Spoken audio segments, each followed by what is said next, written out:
Is that better? Beautiful. Good afternoon, everyone. It is an absolute pleasure to be here with you this afternoon. And I will be talking about how do you cultivate the courage and confidence to lead globally. But before I begin, I need to talk to those who are under 25. The rest of you just hold on for a little while. So if you're under 25, I'm going to give you a little secret. You have something called the cuteness factor. The cuteness factor is simply this. I want you to look at all the adults at your table. They envy you. They wish they were your age again. And they're probably thinking, if I can take the wisdom I have now and go back to being that age, I'll be dangerous. So here's what I want you to do with that longing and yearning that these adults have at your table. See, for them, they want to help you because they want to ensure that you do not make the same mistakes that they did. So I want you to put on your best smile because adults like to see confident young people. So I want you to put on your best smile and you're going to use them. Yes, you heard me right. I want you to use them because they will be your future mentors. You want to get advice from them. So you're going to do this. Hi, my name is, and you're going to tell them your name, let them know what school you're attending, and then you're going to ask the all-important question, is it okay if I get some advice from you? And you're going to ask for their business card. So I'm actually going to give you a couple of seconds now to practice. If no one at your table is under 25, the youngest person can ask, okay? So a couple of seconds, ask now and get their business card.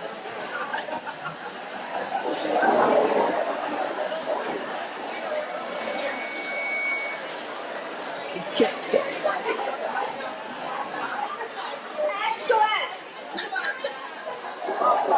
Okay, good. So make sure you get their business card. Because when you get that business card, what you will be doing is calling on them. You'll be making an appointment so you can actually call on them and get their advice. So I'm going to give you time at the very end to continue your discussion, but let's start talking to the rest of us in the other group now. So you're having too much fun. Let's go.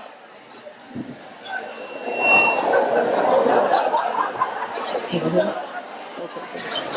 right, let's begin. So my topic today is, how do you cultivate the confidence and courage to lead globally? We often see people who are confident. We see people who are full of courage. And we think, boy, I'd like to be like them. How did they get to be that way? But we forget the word that comes before. I said we're going to be talking about how to cultivate. So we see the end product and we are green with envy because we're wondering, how do I get to be like that? Well, first you have to cultivate. Now, I'm from the Caribbean, as Rachel told you, and I come from an agricultural family. So growing up, my parents made a living by growing green bananas. They made a living by growing what's called edos and yams and tanias, and we would sell those. When my father went to the wharf where the boat would come and take those provisions, as we call them, to the different parts of the world, they really didn't care about his cultivation process. They only cared about, what does this look like now? Do we have a product that meets the standard? But it was important for them to ensure that the cultivation process was done correctly. They missed the nights that he was out in the dark cutting the banana slips so he can plant them. They missed the nights and the days when he would be waking up at 4 a.m. in the morning to go out into the field in the burning sun to ensure that his crop survived. They missed the times when the crop failed because that is part of cultivation. So when we talk today about cultivating courage and confidence, you must remember that it is a process. Nobody wakes up confident and courageous in 2 years or 5 years. What you're seeing is the result of years of trial and error and getting it right, getting it wrong. And we're trying with our microphone because I think we just lost it. We're going to switch and go old school. How about this? Beautiful. So they missed the years when my dad would be out there doing all the toil to make sure it worked.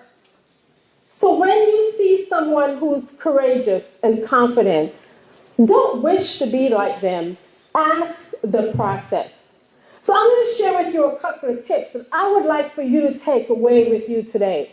And the first one is for you to cultivate the courage and confidence it takes to lead globally. I want you to till the soil in your mind. When I started my company 18 years ago, I remember not being quite sure if I should. I did not have any aspirations to be an entrepreneur. My aspiration was to be an ambassador or a journalist or a doctor, but quickly realized that I don't like blood, so that could be problematic. So I threw away the doctor piece real quickly. But I remember every day I'd wake up and during my meditation time, I would take deep breaths and say, if I'm supposed to do this business thing, that's what I called it at the time, I need signs, and I would ask for signs. But at the same time, on a daily basis, I would get up and listen to motivational tapes. I would ensure that my mind was prepared because I was entering an area I had absolutely no experience in. I till the soil of my mind by doing exactly what I asked the young people to do today, and that is find those who've already made the mistakes and learn from their mistakes. See, I believe if you already made the mistakes, I'm not going to make your mistakes. I'm grateful for your mistakes because I can learn from them. So when you talk about developing courage and confidence, first start with your mind. How can you cultivate that soil? I recently came back from the island of Tortola actually a couple of days ago and had a beautiful time. And I was working with a client there and quickly realized that when I landed, the person who landed and the person who left were two different people. And I had gotten so busy with trying to make sure my son is getting ready for college in a couple of months and make sure that the business and the clients were going well. I had forgotten to till the soil of my own mind. And I arrived at an island feeling completely burned out and stressed. And I spent one day on the water on a sailboat and realized that I need to get back to tilling the soil of my mind. So my question to you today is, if you are serious about leading globally, have you tilled the soil of your mind lately? Or are you just so stressed out and wrapped up in your day-to-day activities that you haven't stopped to breathe? Second piece, if you plan to develop the courage and confidence to lead globally, I want you to claim your voice. I grew up in a little village called Chauncey, and in my village, where my house was, I can see the church and the cemetery. And as a child, I knew I attended every funeral of every person who died in my village, because from my porch, I could hear every song they sang during that funeral. It wasn't sad after a while, because for us in the Caribbean, death is a celebration. So if you see a funeral from my island, you're thinking, are they having a party or sending somebody off to the far beyond? So I learned in that little church where we buried people and we christened people and we had celebration, every September we would begin the process of claiming the voice of the children. And we did that through a harvest cantata that happened every November. I learned quickly that in order for us to perform at this harvest cantata in November, our coach or Sunday school teachers would start the preparation process in September. And we as children had to memorize by heart poems and psalms so we can get up in front of a packed church to say what we had to say. But I learned in the practice, the teacher would often say, you have to know when to give an inflection. You have to know when to calm down. You have to know when to speak. And I took those lessons to my professional career today. Because although back then as a kid, I just wanted to get up and say, I know my verse perfectly. And I was better than all the other kids because I knew what I was saying. As an adult, I recognized that the same lessons apply. You need to know when to speak. You need to know how to speak. You need to know why you're speaking. And most of all, as women, we just need to speak. We have gotten calmer and calmer and forgotten that our voice is our power. And we need to speak up when we need that promotion. You need to speak up when you're asking for a raise. You need to speak up because you have value in your voice. Claim your voice. It is one of the building blocks of being a confident, courageous woman. You have to be comfortable being uncomfortable. When I say that, well, here's what I mean. During the recession, I lost quite a number of contracts. And I remember sitting down in my office and literally crying, going, what on earth am I going to do? I've lost all these clients because, you know, when you're in training and development and anything bad happens, advertising and training goes first. Anybody knows anything about that? They cut that budget so fast that your head will spin.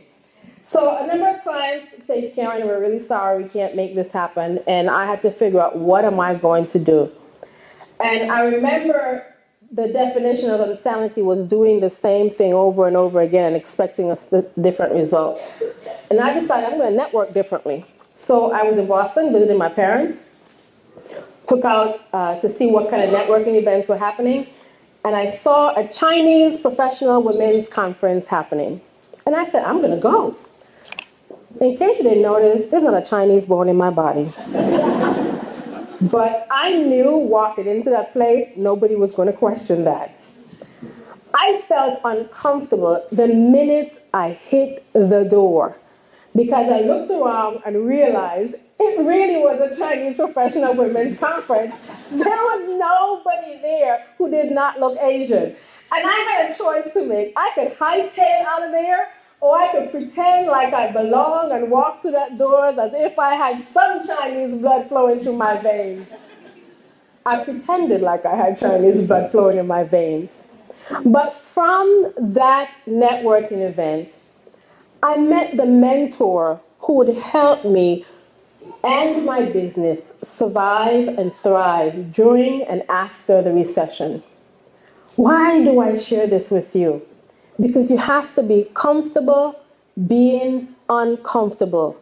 And although I wasn't a Chinese professional woman, I knew I needed to be there. I went to school in Brunswick, Maine, to a college called Bowdoin College, and as a Caribbean person, I figure I am there, I'm going to take advantage of every opportunity that they would offer me. I decided to join the ski team. Now, if you know me, you would know I can't stand the cold. But I figured, since this college is offering so much money and they're offering me a scholarship to go, they're telling me I'm going to be doing well, I'm thinking, hey, why not? That is a problem here. I want to be in the country for about 3 years. And I was in Brunswick, Maine. I hate running. I hate the cold. How on earth am I going to be on this ski team? I remember the first time we went to practice, and I'm there in sweats and jacket and a scarf, and all the other skiers are looking at me, okay, you really aren't from around here. And I remember this coach said, take a lap around the field house. And I'm thinking, I hate running, I hate running, I hate running, I hate running. But I had to try it. Because for me, it was, how do I take advantage of every opportunity this college has to offer? Now, needless to say, I did not make it on the slopes. My body is not built for the cold. Not competitively, at least. but I still enjoy skiing, and I still go skiing. I just won't be the one racing down the hill with you. But you have to learn to step out of your comfort zone and do the things that you wouldn't ordinarily do. Because that's how people look at you and think, you're courageous, even though inside you're thinking, I'm so scared. What am I doing? Why am I doing this? I also want to share with you that in order for you to be courageous and confident, you have to learn to bloom where you're planted, but be prepared to be grafted. If you know anything about agriculture, as I said, I come from an agricultural background, and you probably, or maybe you haven't, seen one tree that bears two different kinds of fruit. That's a grafting process. And when I was in high school in the Caribbean, my dad, I got accepted to the third best high school. See, in the Caribbean, it's a very competitive process. You have to place in this exam called the Common Entrance Exam. And if you don't get into the first high school, then you go to the second high school. And then I placed, but it wasn't good enough because I didn't have enough space. So I was in the third best high school. And I remember feeling so disappointed, so unhappy. And then I had this annoying father. Oh my goodness.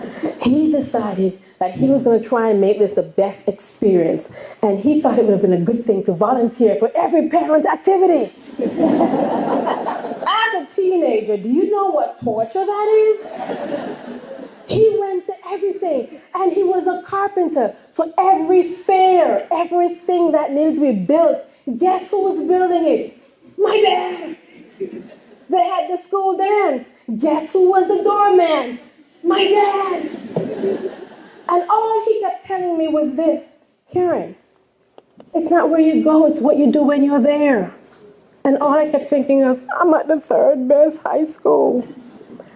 I came to Boston, and we went to Dorchester High School because my parents took the entire family in 1986 and brought us to the United States to have an education so we can go to college and they can live a better life. For my parents, it was a big sacrifice because in the Caribbean, you retire at 55. My parents were in their late 30s, early 40s. They saw retirement coming down the road and stopped everything and came to the United States, lived in a basement apartment where you can hear the clanging of the heaters and the smell of oil, and stayed there for about 2 years so they could build up so us, our children, their children, can come. So when we got to Dorchester High School, they call it Dumchester High School because it was a pretty rough neighborhood. And I remember starting to cry again because I did not want to go to this high school. And my dad kept saying, Karen, it's not where you go. It's what you do when you're there. Dorchester High School was not my favorite place in the world. But I had annoying parents, and I do mean annoying. So congratulations to all the annoying parents in the world. They were extremely annoying because all they kept telling me was education comes first. And I had to go to this high school and determine that, oh, well, they're not going to move me up because they can't afford private education. There are 4 of us to go to school, so I better get with the program. By the time I was a senior in high school, I was president of my senior class, editor of my school newspaper, had gotten 11 private scholarships to go to school in Brunswick, Maine, called Bowdoin, as I mentioned. And still, those annoying parents kept telling me, it's not where you go, it's what you do when you're there. So when I tell you, bloom where you're planted, I had to learn to bloom. And because I bloomed in that school, I was able to go to Bowdoin. And when I got to Bowdoin, I left Bowdoin in 3.5 years, not because they threw me out, but because someone told me, you can leave college in 3.5 years. You don't have to spend 4 years if you plan your classes right. And my first job out of Bowdoin College, I received a job that would take me to Europe, 5 countries, England, France, Germany, Holland, Belgium, and my job was to evaluate tours. The day I came back from that tour, I remember walking through Logan Airport and seeing these people jumping up and down. And I mean, I'm coming back from France. I feel very sophisticated. I'm walking across the tarmac, across the hall thinking, I just came back from France. I am fancy. And out of the corner of my eye, I saw 2 people jumping up and down, and I'm thinking, oh, they have no behavior. because I'm fancy. I'm coming back from France and England. And as I got closer, I realized it looked kind of familiar. And as I got really close, I realized it's my mother and my sister. And I'm trying to be fancy. And what they were telling me is I had just received a fellowship to study anything, anywhere in the world, given by the IBM Watson Foundation. And it was called the Watson Fellow. Only 65 in the country were given that year, and I had received one. I forgot about being fancy. And I joined them going, yeah! I bloomed at Dorchester High so I can get to Bowdoin. I bloomed at Bowdoin so I can travel Europe. I bloomed during my trip to Europe, and even before that, so I can afford the opportunity to travel the Caribbean, looking at politics and music. And all of those experiences helped me to be where I am. See, those experiences were my blooming process so I can be grafted into what I am now. See, grafting isn't a smooth process. To graft something, you have to take the trunk of the tree and literally cut vertical notches and shove down inside of it the tree you want to grow it with. It is painful for the tree, I'm sure. But for us as human beings, when we're being grafted, it means you're being prepared for something bigger and better. But you can't see it because all you see is plain. So I want you, wherever you are in your journey right now, to bloom anyway. If you are working for a boss that missed all the classes on what it means to be a great boss, I want you to bloom anyway. If you have children who are annoying and you're at your wit's end because you don't feel like if you can ever get rid of them, do not let that be a hindrance to your goals. I want you to do what? Bloom anyway. And if you have a dream that's been delayed because you forgot what it's like to dream, or maybe the hand you were dealt in your life does not seem fair, I still want you to do what? Bloom anyway. Because this is a process and this is a journey. Because in order for us to be courageous, in order for us to be confident, in order for us to lead globally, it does not start when you get a title.